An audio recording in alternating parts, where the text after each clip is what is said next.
Hi guys, it's me, Machine again, and for this video that I will be dedicating to the holiday season in December of 2025, I shall be covering the second part of the Christmas Chronicles saga. Very briefly put, the Christmas Chronicles 2. Well, at least I gotta say this. Even though the title is very simple, there's no subtitles to it, but that's a good thing. Now, I gotta admit, I like this movie a lot, but it's not quite the original. It's got some parts in it that kind of lost than the original. I'll get to them in a moment. But for right now, I just want to say that I am really glad that they made this movie and they made little additions to the whole Santa Claus lore that were in the original story of Santa Claus. At least I don't think so. Yeah, I'm not too not like an extra on Santa Claus.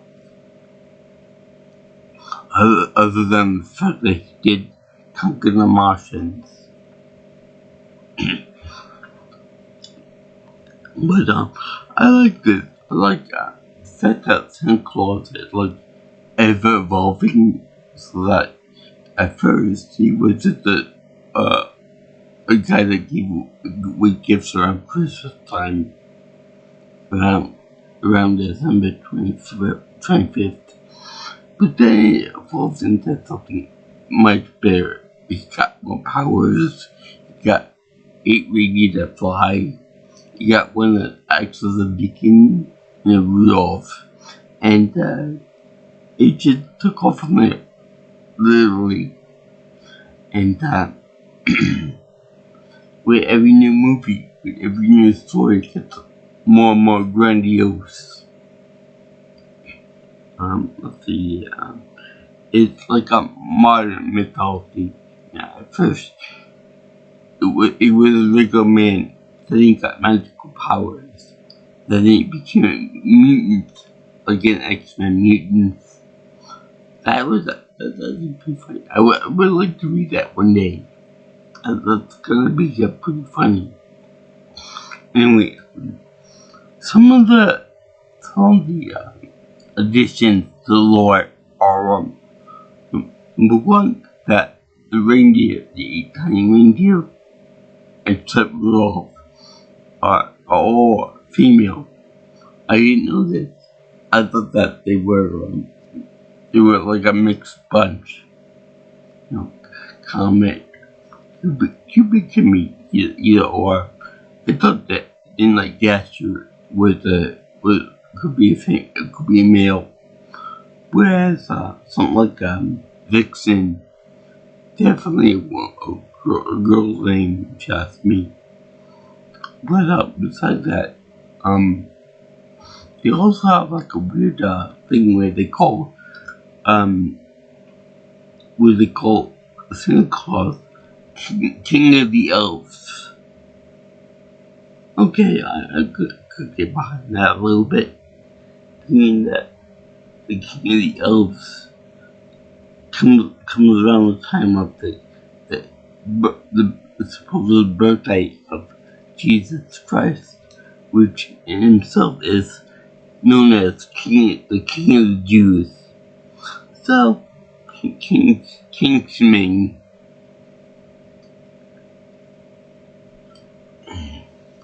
So, yeah, there's that. There's also a creature in there called a Yule Cat. That'd be Y-U-L-E, cat. So I don't know if that's really a thing, or if that's just something that's made for the movie. Because this creature's like a lynx or a bobcat combined with like a snow leopard. Very pretty job did with that. And they also did like thing where Santa Claus bells with Beast Nickel on like how should I put this, like you know, the Rainbow Bridge scene from Thor,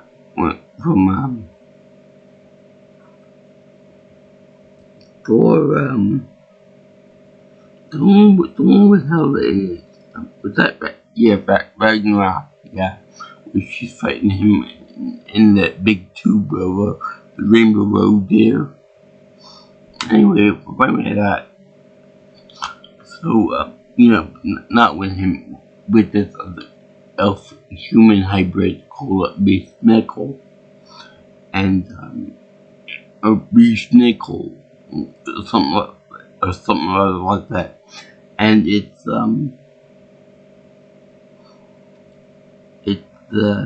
like Spartacus, you know, with the whole dueling of the slaves. But I'll get into later on too. But, it's also the idea that the North Pole is the North Pole workshop of Santa Claus with the elves and everything is more or less like Wakanda in a certain way, because it's shielded by the Aurora Borealis or the Northern Lights, and the North Star is like a crystalline power source of that whole area, and it keeps the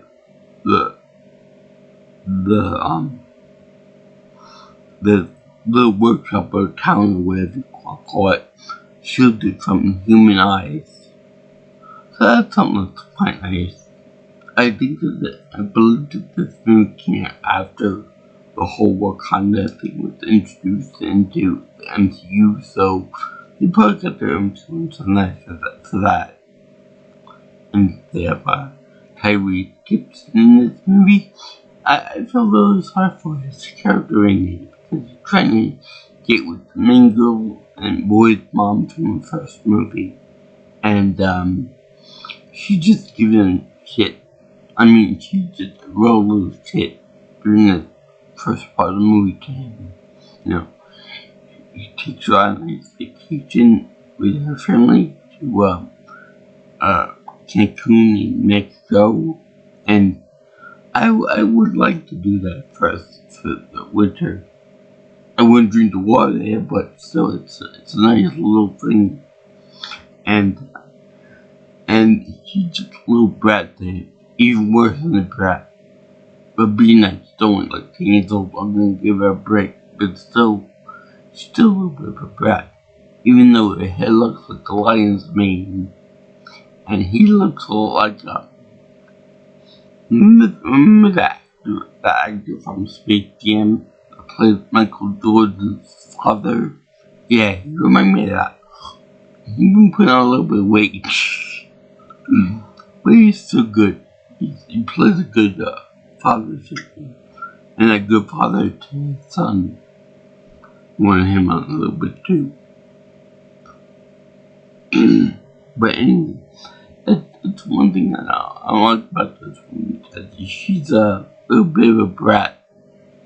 Well, a big handful of a brat. And let's see now. Who's haunting it as Mrs. Claus. And she's got all magical powers of her own, including the fact that she has the power to make hot cocoa. But yet, when the camera looks into the cup where she got the hot cocoa, it looks like real water.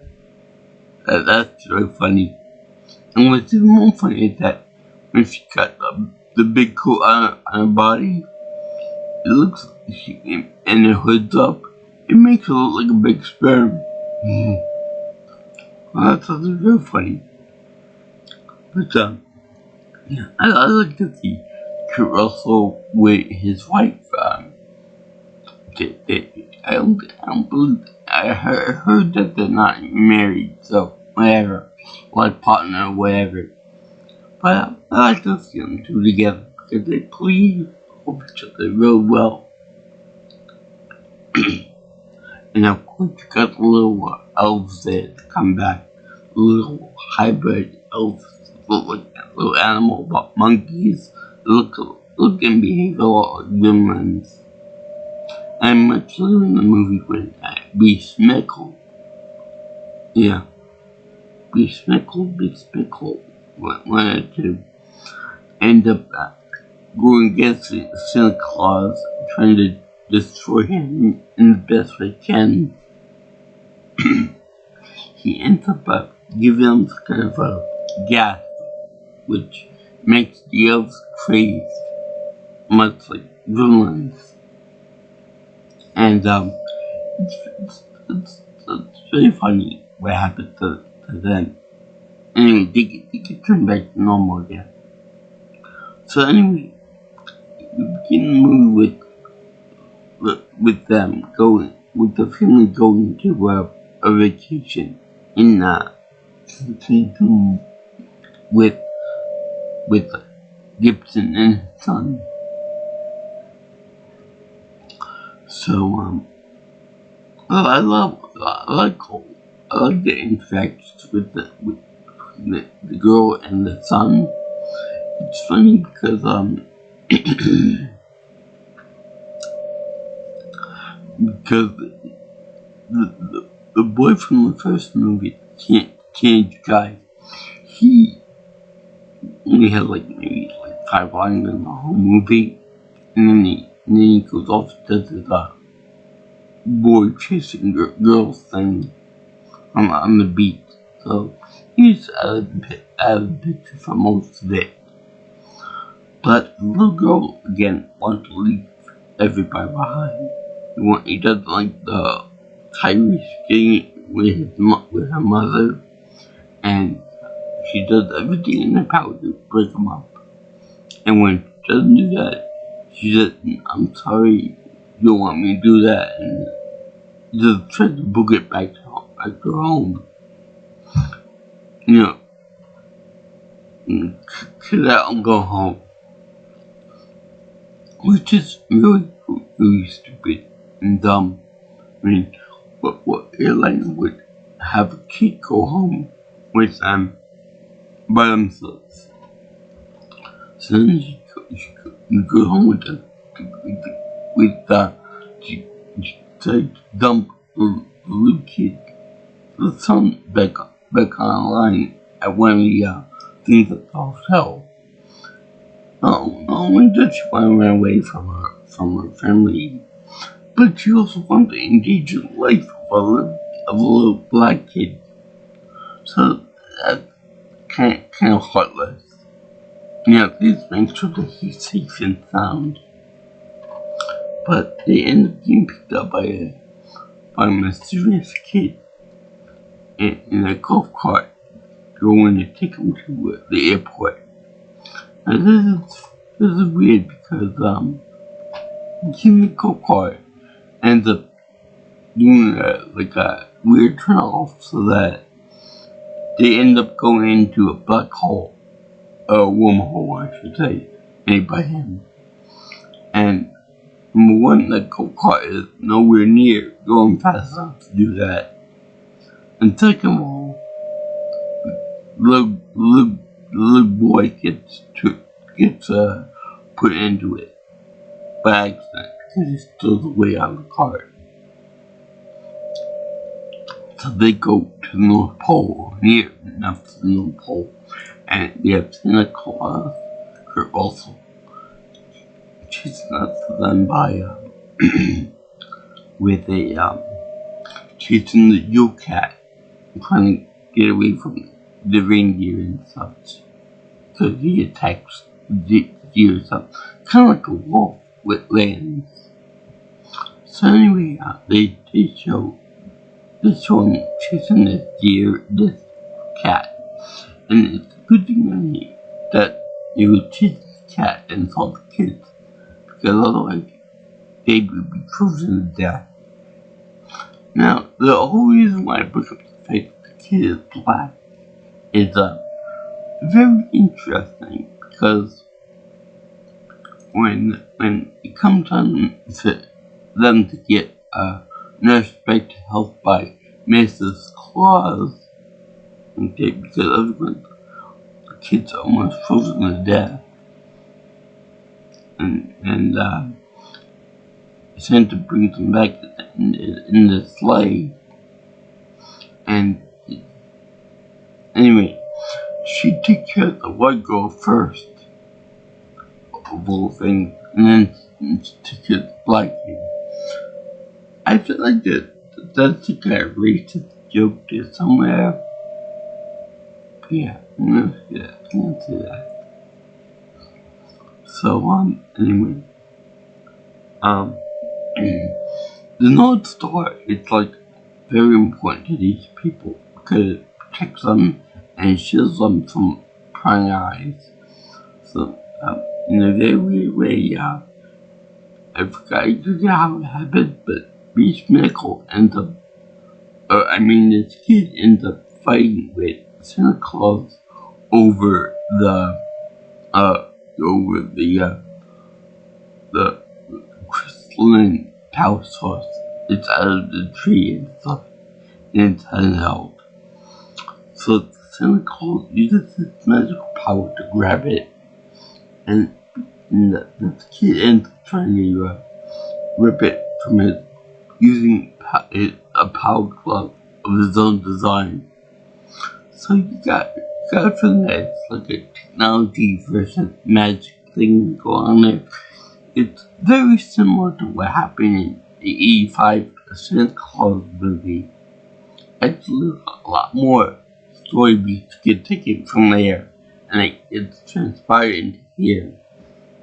Like, for example, during the slave right versus kids, slave right, whatever. I'll get into it on. But, but then they showed that, after the tower source gets smashed up by the kids, and Santa Claus is a little back and forth tug of war thing. I think that if we had held together, I think that Santa Claus would have won that. By the way, because he's like out the all-powerful, the magical shit. So anyway, they have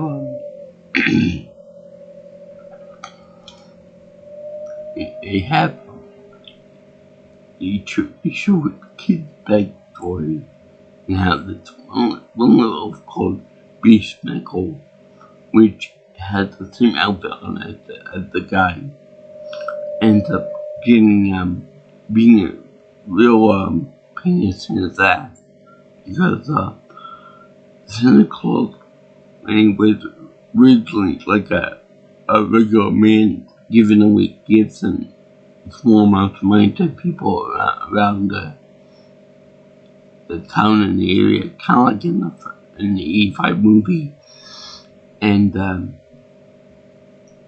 he would do that.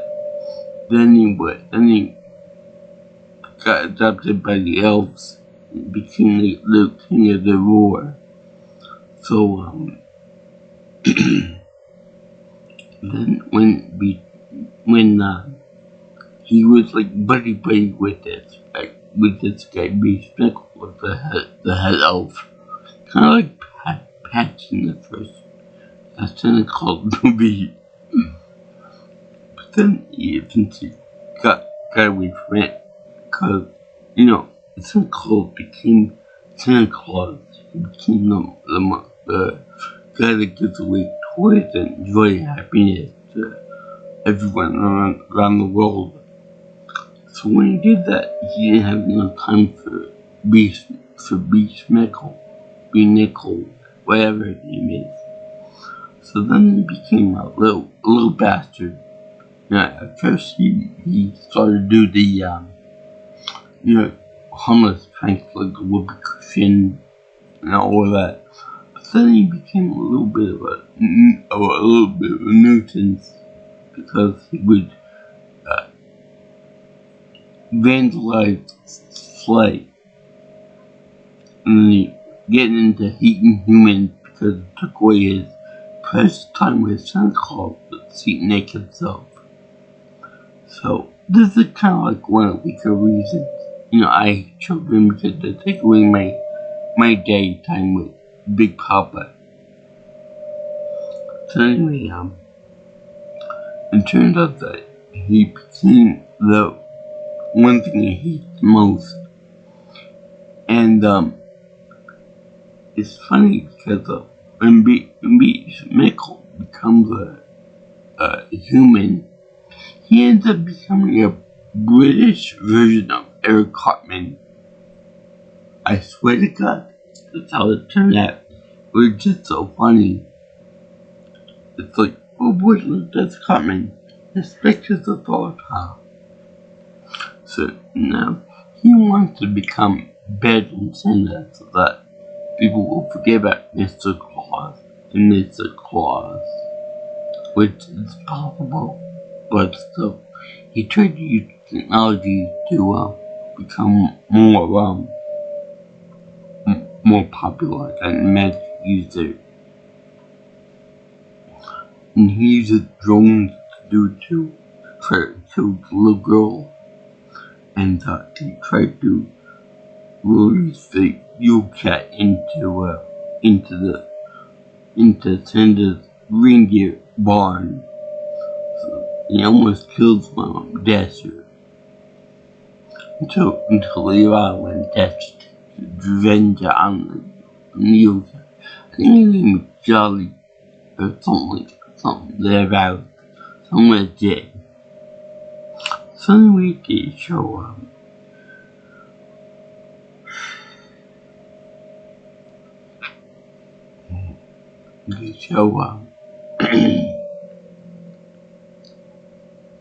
they show that Saint Nick has to go get another North Star, which kind of sounds like something that Jesus would do, in Bethlehem and all that other stuff. So there, there's a connection to religion. So they go over to find this guy, find the home of the elves that make it, and I swear to God, the elf that defends all the other elves is like Legolas from Lord of the Rings, like a ultra perfect, beautiful little elf archer. It's just so funny. I haven't seen every single Lord of the Rings movie, but I've seen the main trio, the first 3 that came out. I know Legolas is Legolas. Anyway, besides him, I don't believe they give the real Santa Claus because he's too young and he doesn't know who the real Santa Claus is. So he takes a pot shot at him with his arrows. Gets him right in the keister, in the buttocks. So then he freezes him up. Santa just freezes him over. At the end of the movie, he says, "Yeah, I still believe that he's Santa Claus." So, you never guess who the head elf is. The eldest elf, if you will. Again, from the 85 movie. But you'll never guess who the eldest elf is. Take a wild guess. And you'll never get 100 years. Yeah. Malcolm McDowell. The guy who played Alex DeLarge. And the guy who played Deedless. And the guy who played Victor Loomis. And the guy who played Caligula. Yeah, Caligula played the voice of the eldest elf. Now, I love Malcolm McDowell's everything that he just said about his voice, but usually, whenever he plays a role, he plays a mentally unstable person at the best. and a devious little bastard in the worst, because Caligula is crazy. He was a crazy ruler who slept with his sister, among other things too, and took the limits of mentally unsound, and Alex Lodge was a pure sadist. Like what? I honestly believe that Donald Trump would be proud of him if he were his son. That's how crazy and twisted he is, and ultra violent. I'll tell that movie one day, but he's cuckoo. Anyway, he's always played bad people, so it's good to see that he got branched out and other stuff. They thought we can be typecast as the evil guy. But the only thing is that I don't like is that when they put the credits in the credit menu on Netflix, they don't have Malcolm McDowell in it. I looked up on the World Wide Web, and that's weird because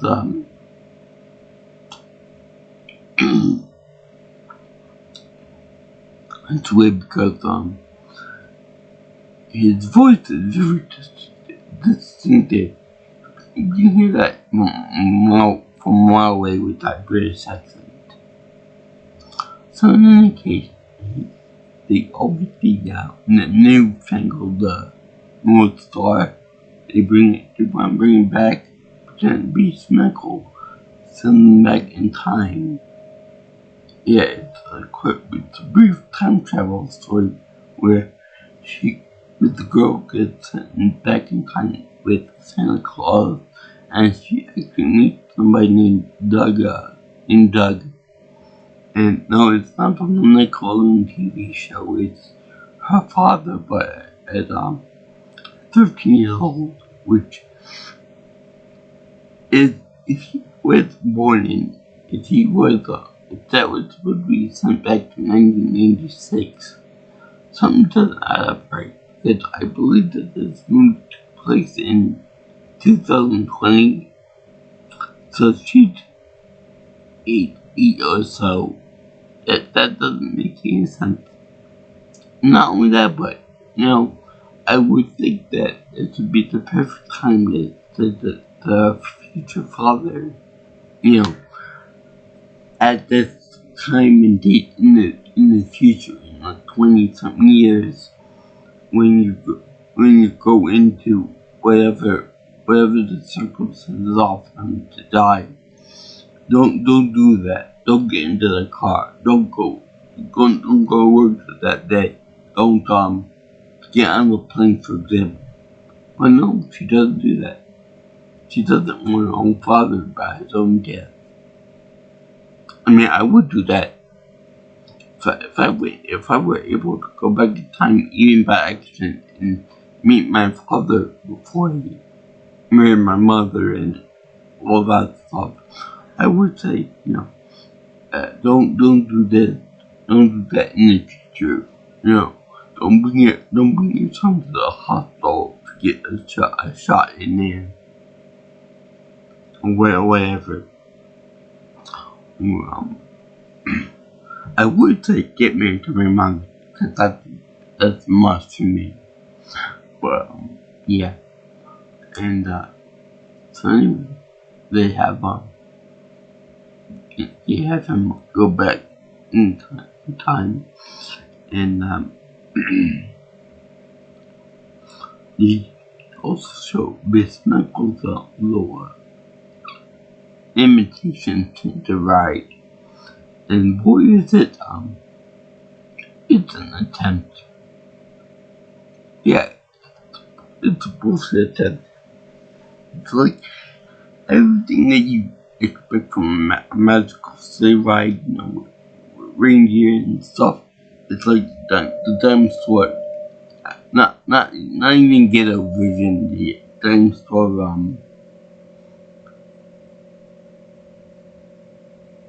Z grade stuff, like car buying the sleigh, and the reindeer they have mutated ugly left hyenas. I mean, why in the hell would you have to get hyenas? That's like the complete opposite of reindeer. I mean, they're not even mechanical. I thought that his big thing was mechanical stuff. And like Patch in the other Santa Claus movie. I thought it'd be something like that. Like Dr. Finkelstein from the movie Nightmare Before Christmas. With the mechanical skeletal reindeer. In any case, he does go back in time with them. But at the end, he does like a weird podcast thing with Santa Claus and doing reindeer and sleighs, where he drilled into Santa's sleigh with like a claw hubcap, like in the movie Spartacus. But in any case, there's something against the whole time travel thing, and tried to buy batteries for Beast's medical device, and it backfired on them. And the thing is that since this is a Christmas Chronicles movie, Santa Claus had to have like a musical number where you play the saxophone.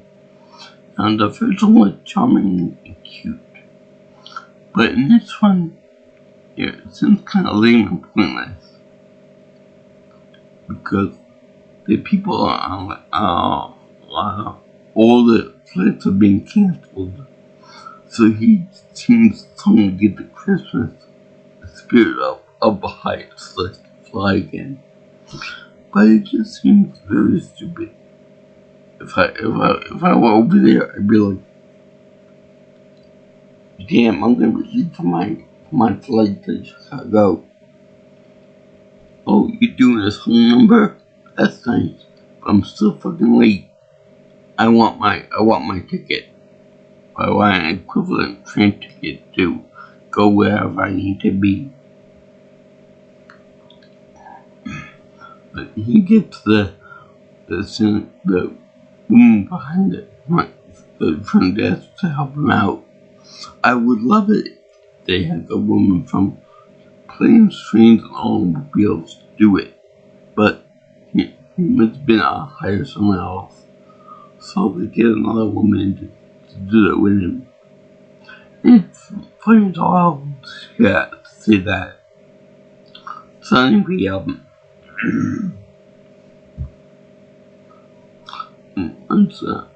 once they get out of the whole canoe thing, they have, which, by the way, I would think that Santa Claus would carry extra batteries for himself. And I was wondering if you can actually hotwire double A's to work in triple A slots, or vice versa, triple and double A battery slots. And also, I would think that Santa would be more prepared for this different year money and all that. But whatever. So anyway, the kid hugs the father before they leave. The father like, what the hell's going on here? Why are you calling me Dad? It's kind of like what happened with Stewie when he went back in time and meet his mother by mistake. So anyway, they had that old tete-a-tete. And then when Santa Claus goes to fight to dual reach with this knuckle in the future, in the present now. To they can do all kinds of tricks and stuff in the sleigh, and then they do like a stupid air battle in the sleigh where they do corkscrews and a little bit of clips and stuff. It's no Super Duper Looper, and I miss that Super Duper Looper from the other Santa Claus movie. But anyway, another thing that I want to point out before we move on is that when Santa Claus opens up the time, the space portal, it closes up right after it gets in there, which is real weird. You know, the timing was almost perfect to a T. So anyway, Santa wins like a air duel with Beast Nickel, and then he ends up going to the ground. So, what do we call it? Then Mr. Claus makes Cookie into grades and all kinds of power-ups. So it's funny that when she throws a gingerbread cookie at the two people that are going to collide like a game of chicken in the sky between Beast Nichols' little army of hyenas versus the reindeer one. It's funny that they said, "Oh, come on, honey, we're gonna swim away from him at the last moment." And then it's funny that even though Santa Claus knows what's what, and knows his own nice and all that, and has all kind of magical powers and stuff, he still takes orders from his wife. That's very funny. And so does Beast Nickel, even though he doesn't like Santa Claus at all. So he shouldn't like his wife anymore, or obey her. But it's very funny. So anyway, he also sabotaged all the elves so that they're all maniacs because of the dust that he came in the air and all that. So anyway, it's very funny that that the little boy from before ends up filming all the elves in a very non-violent way. He bats out of the way with a tennis racket. So it's really funny that that's what happened. He becomes useful and cool, and he frees them all. And what's really funny is that Beast Nickel tried to kill the girl as she tried to airdrop onto the big tree and restore power to everybody using the North Star. And he ends up the boy ends up shooting down the air drone that Beast Nickel was using to fight trying to shoot down like the Red Baron. And it's kind of dark for a kids movie to go. This one guy trying to kill this little girl, well, because he doesn't like Santa Claus. But then he eventually evacuated after his own flamethrower drone turns on him and puts his butt on fire and makes all the elves laugh at him. So before I go on anymore, I gotta say that when Mrs. Claus threw that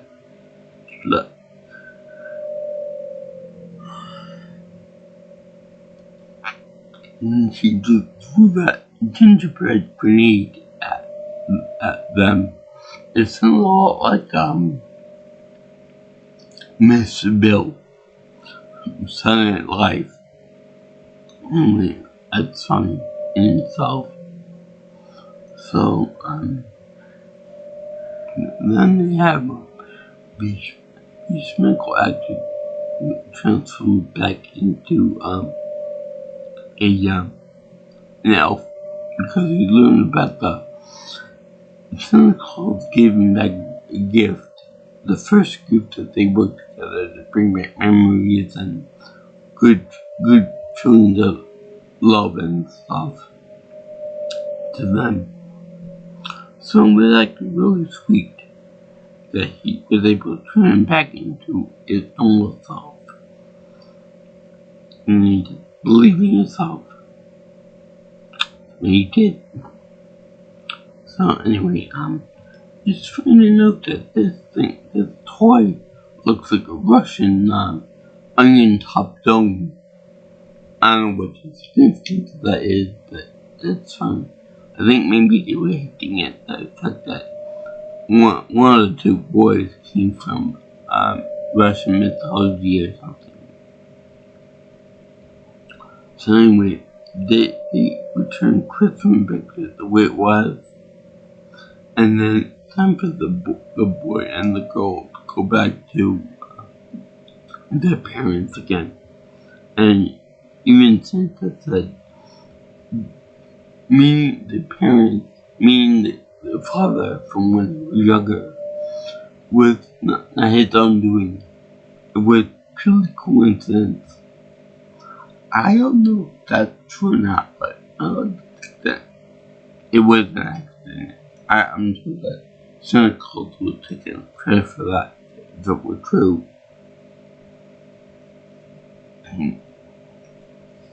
But anyway, we also see that Santa's actually drawn in this movie because he kicked the little cat, and he flings him around by the tail like a little Hulk did with that tank, and then he throws it far away, hopefully never to come back. So anyway, they have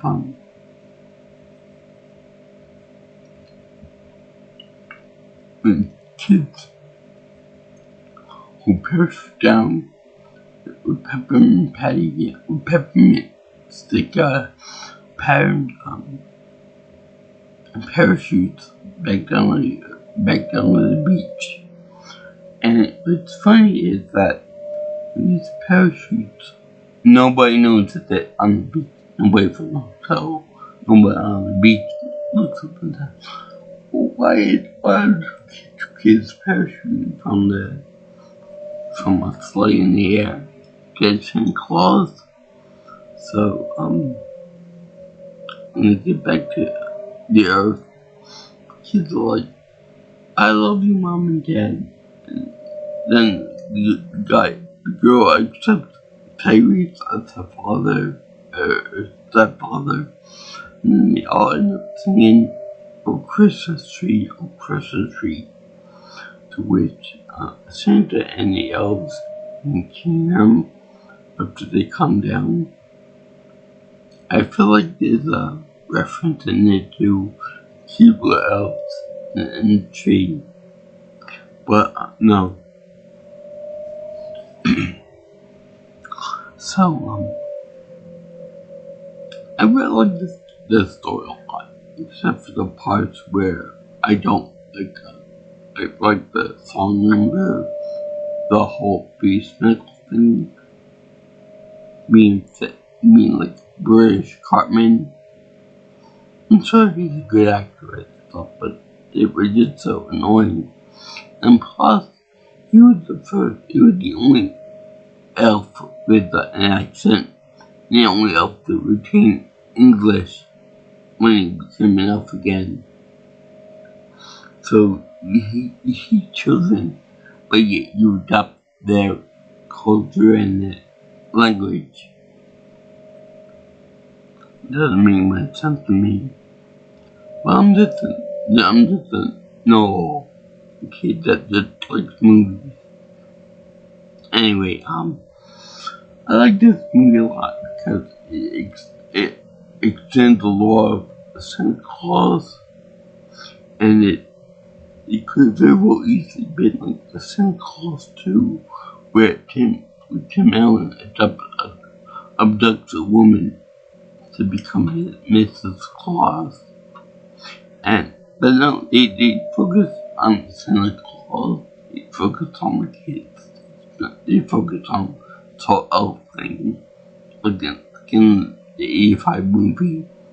Hell, even some of the workshop looks like that too. So, I thank you very much for watching my video on the Christmas Chronicles 2. It was a fun little addition to the first story, like a chapter 2 or whatever, or part 2 to it, or a second volume of the story. I do wish they made Christmas Chronicles 3, like they did with Princess Switch. Anyway, that was so fun. I did the holiday season of December in 2005. If you give this movie a badass seal of approval. Unfortunately, though, Kurt Russell does not wear glasses like this in the movie, like in the first one, which is a big disappointment.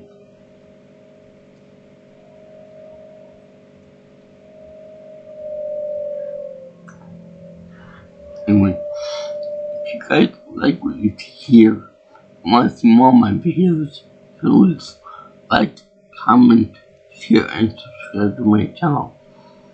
Also, if you wish, you can also contact me for future information on my future stuff by calling me or texting me at 631-707-3707. Or you can follow me on Twitter. On Twitter or X, if you prefer, call that at PNelsonPro. Also, you can reach my email at jjsviewingchannel@gmail.com. So I salute all the people that worked so hard on this movie. I like all the Christmas movie stuff. I salute anyone that's like holiday movies, comedies. This movie was definitely funnier than the first one. Well, all the antics of all the crazed little elves there. And I want to wish everyone a happy and safe Hanukkah, Christmas, Merry Christmas, Happy Kwanzaa, Happy New Year's, Happy Holidays in general. Peace out, my brothers and sisters. I'll see you in the next video. All you girls and guys in internet land. Sayonara and BSN. And ciao ciao.